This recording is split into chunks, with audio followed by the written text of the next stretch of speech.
C'est une mobilisation des ressortissants de Bidika Franwalia dans la préfecture de Sigiring, résidant à Conakry. À travers des prières et lectures du Saint-Coran, ils comptent apporter leur contribution à la consolidation de la paix et de l'unité nationale en cette période de transition. Cette cérémonie s'est déroulée dans les règles de l'art.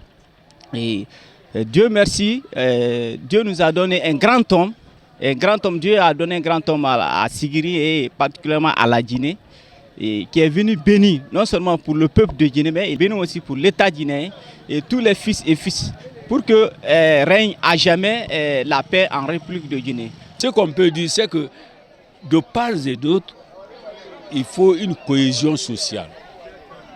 Qu'on soit de Bidika, de Bouré, de Meyen, de n'importe qui, de la Guinée tout court, le monde entier, il faut une paix pour tout le monde. Érudit est venu avec beaucoup de délégations guinéennes, maliennes, de tous bords.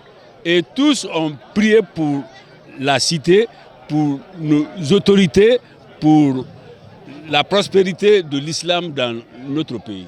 La quiétude et la cohésion sociale sont entre autres messages véhiculés au cours de cette rencontre.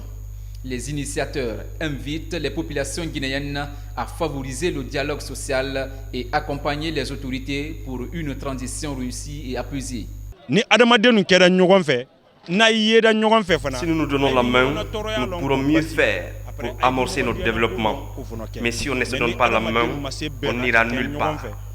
J'exhorte tout le monde à l'entente, à la concorde et à la cohésion sociale pour accompagner les autorités. La rencontre a mobilisé plusieurs fils ressortissants, sympathisants et fidèles religieux de la capitale. Des sujets liés au développement de cette localité ont été débattus.